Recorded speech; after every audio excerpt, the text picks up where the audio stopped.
Well, double trouble doesn't sound good, but in Columbiana County, it's actually keeping people out of trouble.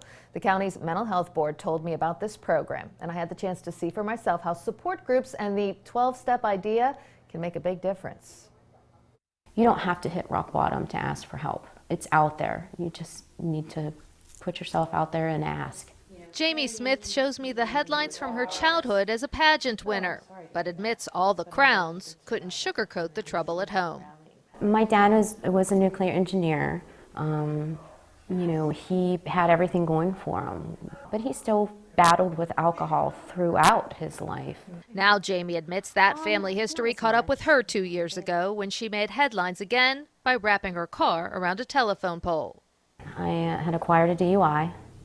It was very public. It was very embarrassing. And it forced the young mother of two to admit she was an alcoholic and needed mental health counseling. She credits support groups like AA for helping to dig her out of trouble. Improvement is the goal. Dave Wallenhurst is a support and recovery coach who himself battles a mental health disorder coupled with an alcohol addiction. His minimum wage job with Columbiana County's Mental Health Board is now to help others juggle the same double-edged sword.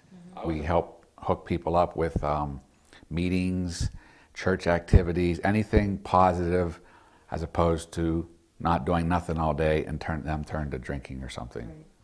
The Apple Grove homes are one of a number of independent living communities for people in Columbiana County with mental illness problems. And it's here that once a week that a special group meets, and they call it Double Trouble. The coffee's brewing and they gather around a table. And in the 12-step fashion of AA, they try to help each other. My name's Bill, and I'm a recovered alcoholic.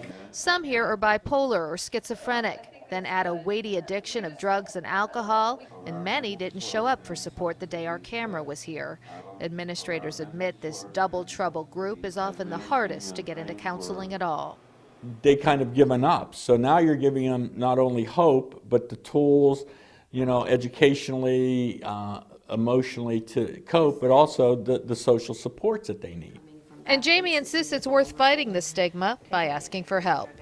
With attending these meetings and counseling, you find out that you are not at all the only one struggling. There are so many common factors that you share with people that it does give you a new sense of hope. And it really is about helping each other, and they keep tabs. The recovery coach idea is really a novel one because these are all men and women who have been there, and they're struggling day to day themselves, but yet they have a purpose in helping other people. They say about 10% of the group they're counseling right now in Columbiana County, like 80 people out of 800 that they counsel, have this double edge idea, this double trouble idea, where there's a mental health problem as well as an addiction.